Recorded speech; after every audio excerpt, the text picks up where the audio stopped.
बारिपदा पौरपालिका कल्याण मंडप ठारे प्रधानमंत्री आवास योजन 93 जन हिताधिकारी कार्यादेश बंटन कले मंत्री। शुक्रवार दिन प्राय गोटे समय बारिपदा पौरपालिका कल्याण मंडप ठारे बारिपदा सहरर विभिन्न वार्डर अत्यंत गरीब श्रेणी परिवार प्रधानमंत्री आवास योजन 93 जन हिताधिकारी कार्यादेश बंटन कराई। उक्त कार्यक्रम में मुख्य अतिथि भाव गृह और नगर उन्नयन मंत्री डॉक्टर कृष्णचंद्र महापात्र जोग देइथिबा बेले बारिपदा विधायक प्रकाश सोरेन, बारिपदा नगरपाल कृष्णानंद महांती, उपनगरपाल सीमा दास प्रमुख जोग देइथिबा बेले विभिन्न वार्डर काउंसिलर माने उपस्थित थिले। बारिपदा पौरपालिकार कार्यनिर्वाही अधिकारी देवी प्रसाद राउत को तत्वावधान में कार्यक्रम अनुष्ठित होइथिला।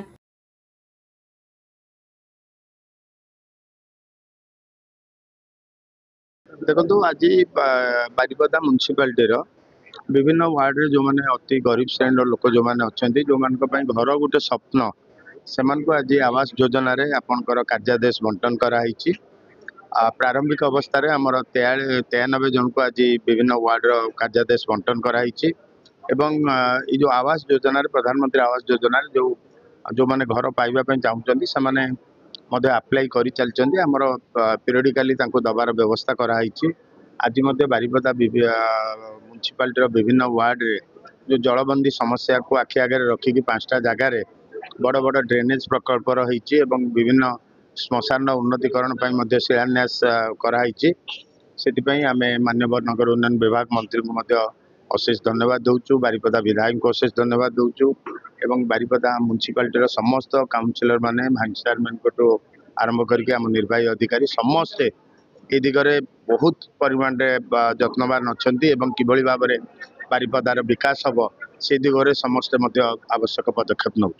ओडिशा सरकार एक वर्ष एवं अनुभूति अनेक वर्ष एक अनुभूति अनेक को नहीं जो कार्यक्रम चली से कार्यक्रम में आज बारिपदा ठारे आमे बहु माँ माने घर पाइबार योग्य थिले प्रधानमंत्री आवास योजन घर पार्कड आज जोगे दिगला एवं विभिन्न बारिपदा सहर में विभिन्न जगार क्रेमेटोरियम शुभ उद्घाटन करागला, शिलान्यास करागला एवं जो वर्षा जल निष्कासन होगापाई बो नालर आज उद्घाटन करागला। एभली भाव में पाखापाखि 10,50 लाख ऊर्ध्व टंकार आज शिलान्यास है एवं एठी